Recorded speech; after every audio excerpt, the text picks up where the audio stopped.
إن الحمد لله نحمده ونستعينه ونستغفره ونعوذ بالله من شرور أنفسنا ومن سيئات أعمالنا. من يهده الله فلا مضل له ومن يضلل فلا هادي له، وأشهد أن لا إله إلا الله وحده لا شريك له، وأشهد أن محمدًا عبده ورسوله صلى الله وسلم وبارك عليه وعلى آله وأصحابه وأتباعه إلى يوم الدين، وسلم تسليماً كثيراً. أما بعد، فإن كان من وصية فهي الوصية بتقوى الله تعالى، فاتقوا الله أيها المسلمون وراقبوه في السر والعلانية لعلكم تفلحون. يا أيها الذين آمنوا اتقوا الله حق تقاته ولا تموتن إلا وأنتم مسلمون. يا أيها الناس اتقوا ربكم الذي خلقكم من نفس واحدة وخلق منها زوجها وبث منهما رجالاً كثيراً ونساءً، واتقوا الله الذي تساءلون به والأرحام إن الله كان عليكم رقيبا.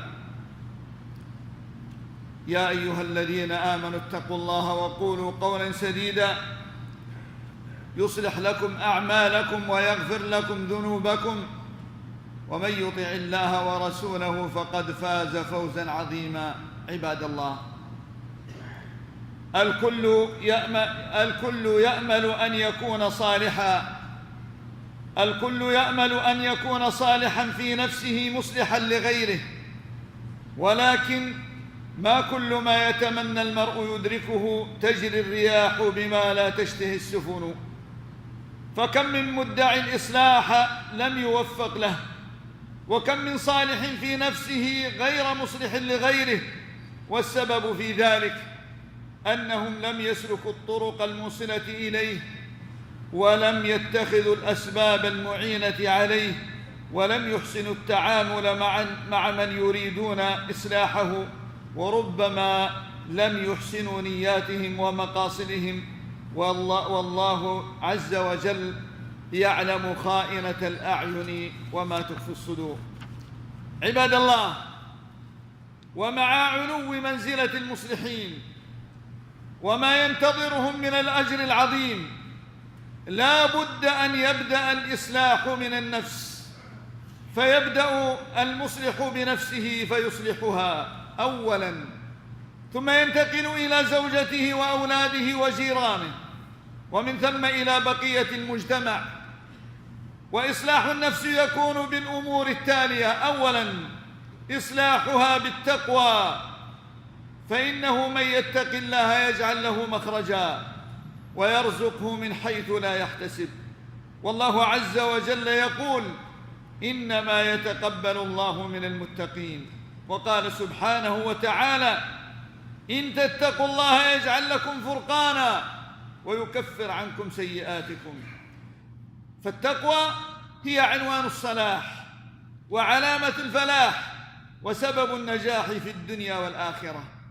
ثانياً، إصلاحها بإحسان العمل، فإن للذين أحسنوا الحسنى وزيادة، ولا يرهق وجوههم قتر ولا ذلة، أولئك أصحاب الجنة هم فيها خالدون.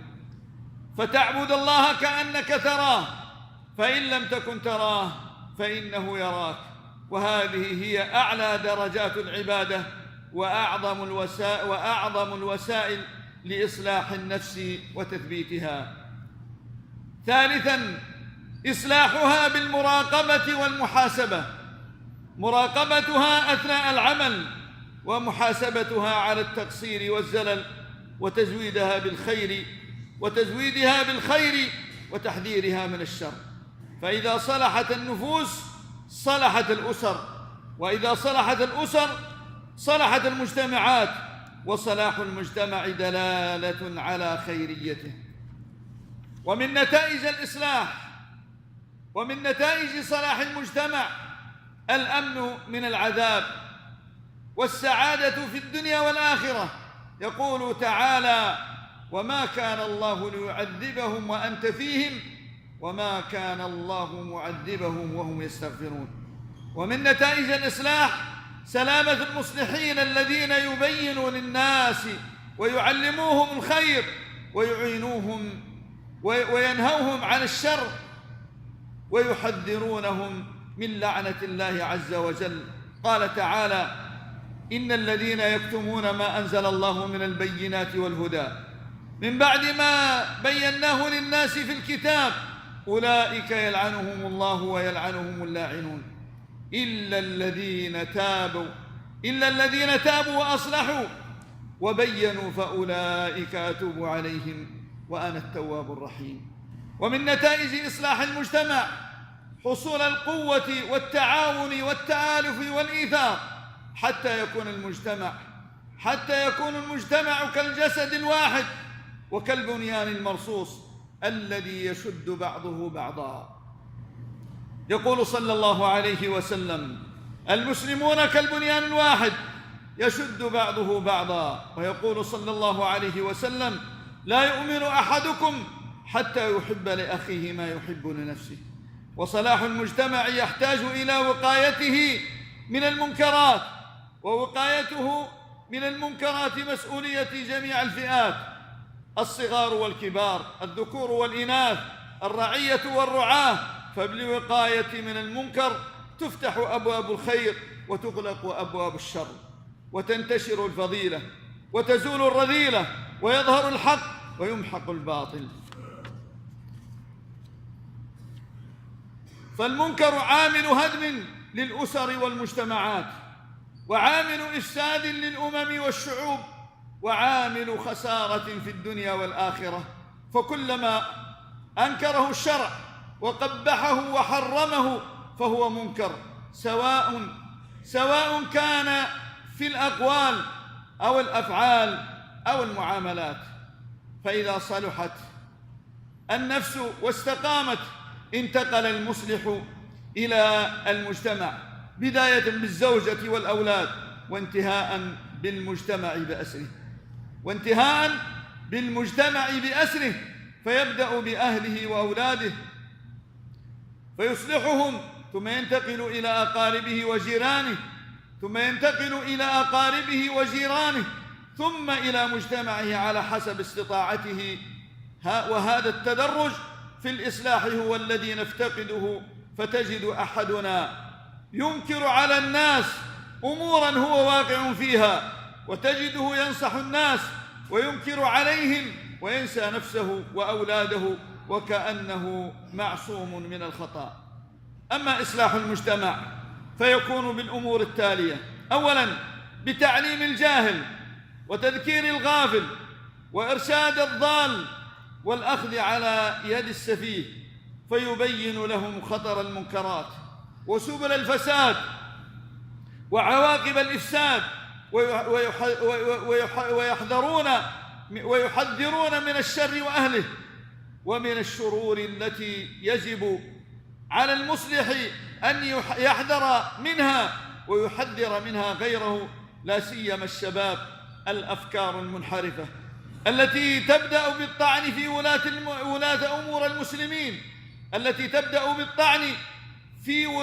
أمور المسلمين وعلمائهم، وتنتهي بتكفير المسلمين واستباحة دمائهم وأعراضهم وتدمير ممتلكاتهم واستهداف رجال أمنهم وحماة أوطانهم.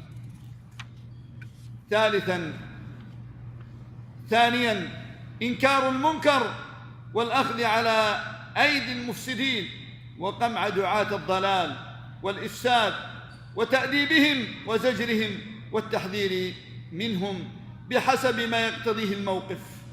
فقد يكون التحذير بالتلميح، وقد يكون بالتصريح مع الرفق، وقد يكون بالحزم وإظهار القوة، وقد يكون بالتشهير بصاحبه إذا كان معاندا مجاهرا بمعصيته داعيا إليها. ثالثا استخدام الوسائل التي من شأنها أن تقلل من المنكر، من اختيار الأسلوب الأمثل وانتقاء العبارات الجميلة المؤثرة في قلبه لكونها أقرب إلى قبول الحق وتقبل النصيحة وإظهار المحبة للمنصوح له والشفقة عليه والابتسامة في وجهه لإزالة الوحشة والتذمر من قلبه ليكون أقرب إلى قبول الحق، وتقديم الهدية له وقبول هديته لكون الهدية من أعظم وسائل المحبة. قال صلى الله عليه وسلم: تهادوا تحابوا. وللهدية آثارها الحميدة على الناصح والمنصوح. ومن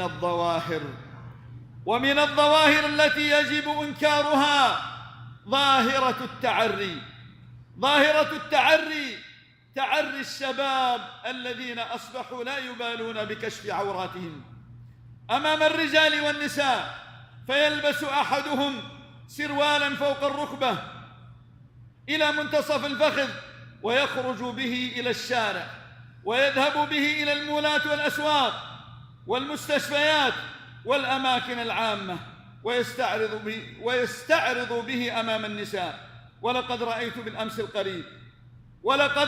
بالأمس القريب في المستشفى مجموعة كبيرة من الشباب، بعضهم في الثلاثينات من العمر، والمصيبة أن بعضهم ملتحن. ومن العجاب أن ترى رجلا بلحيته وهو لا يستر عورته. ومن العجب أن ترى رجلا بلحيته وهو لا يستر عورته من الناس.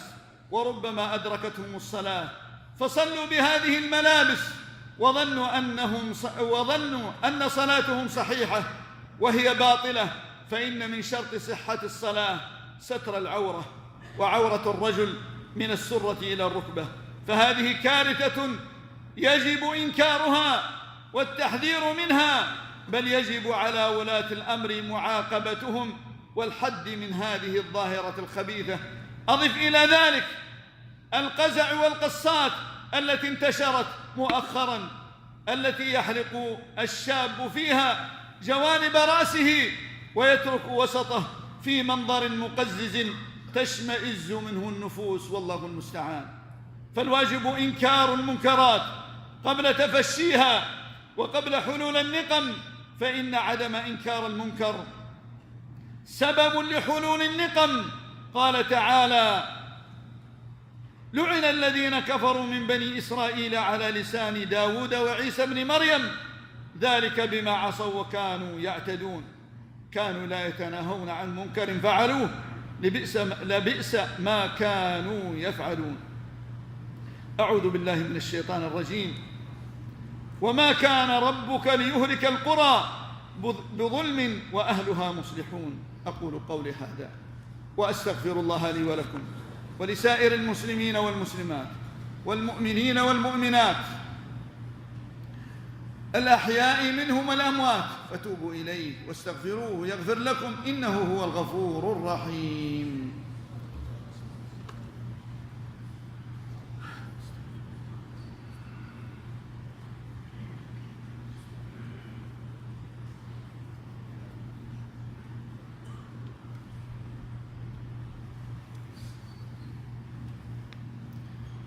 الحمد لله على إحسانه والشكر له على نعمه وامتنانه، وأشهد أن لا إله إلا الله وحده لا شريك له تعظيما لشأنه، وأشهد أن محمدًا عبده ورسوله الداعي إلى رضوانه صلى الله وسلم وبارك عليه وعلى آله وأصحابه وأتباعه إلى يوم الدين. أما بعد، فاتقوا الله أيها المسلمون وراقبوه في السر والعلانية لعلكم تفلحون. عباد الله، صح عن النبي صلى الله عليه وسلم أنه قال: من رأى منكم منكرا فليغيره بيده، فإن لم يستطع فبلسانه، فإن لم يستطع فبقلبه، وذلك أضعف الإيمان.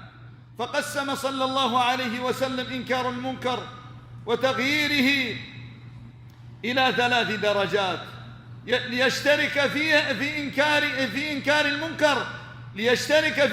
المنكر جميع فئات المجتمع، كل بحسبه، ولم يعذر أحد من إنكار المنكر. فصاحب السلطة يغير المنكر بيده، وصاحب الحجة والبيان يغير المنكر بلسانه، والذي لا يستطيع التغيير باليد ولا باللسان فإنه ينكر بقلبه، وهذا أقل درجات إنكار المنكر.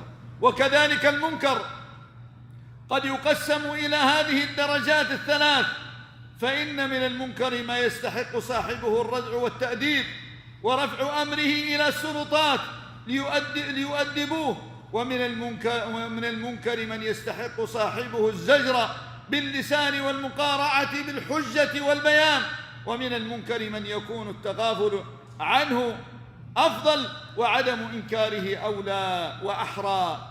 يقول الإمام أحمد وغيره: الحكمة ثلثاها في الفطنة وثلثها في التغافل، فقد يكون إنكار المنكر سبب لإشاعته وتحريضا على فعله وصدا لصاحبه عن قبول الحق، فينبغي للناصح أن يكون فطنا عالما بالمنكر الذي يريد تغييره وبكيفية التعامل مع صاحبه، كما ينبغي له أن يتحلى بالإخلاص، فإن الإخلاص سبب للتوفيق والقبول. كما ينبغي للناصح أن يتحلى بالصبر والتحمل وعدم الانتصار للنفس، وهكذا كان صلى الله عليه وسلم، فزال المنكر ودخل الناس في دين الله أفواجا.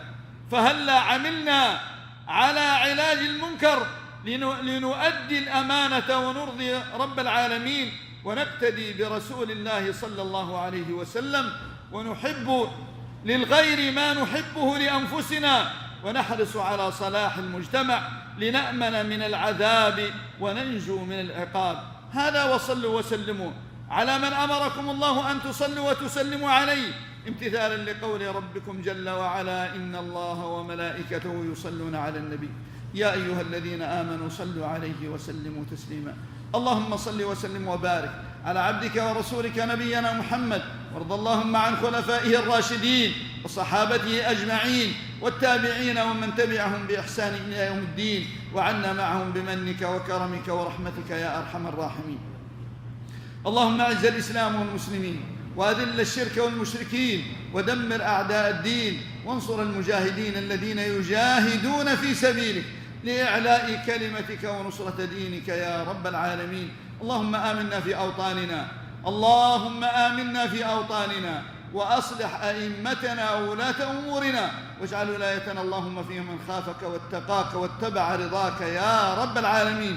اللهم إنا نسألك الهدى والتقى والعفاف والغنى والنجاة من النار يا رب العالمين. اللهم اجعلنا صالحين مصلحين هادين مهديين غير ضالين ولا مضلين يا رب العالمين. اللهم تب على التائبين، واغفر ذنوب المذنبين، واقض الدين عن المدينين، وارحم موتى المسلمين يا رب العالمين، واشف مرضاهم وعاف مبتلاهم يا أرحم الراحمين. ربنا لا تزغ قلوبنا بعد إذ هديتنا، وهب لنا من لدنك رحمة إنك أنت الوهاب. ربنا آتنا في الدنيا حسنة وفي الآخرة حسنة وقنا عذاب النار. عباد الله، إن الله يأمر بالعدل والإحسان وإيتاء ذي القربى وينهى عن الفحشاء والمنكر والبغي، يعظكم لعلكم تذكرون. فاذكروا الله العظيم الجليل يذكركم، واشكروه على نعمه يزدكم، ولذكر الله أكبر، والله يعلم ما تصنعون.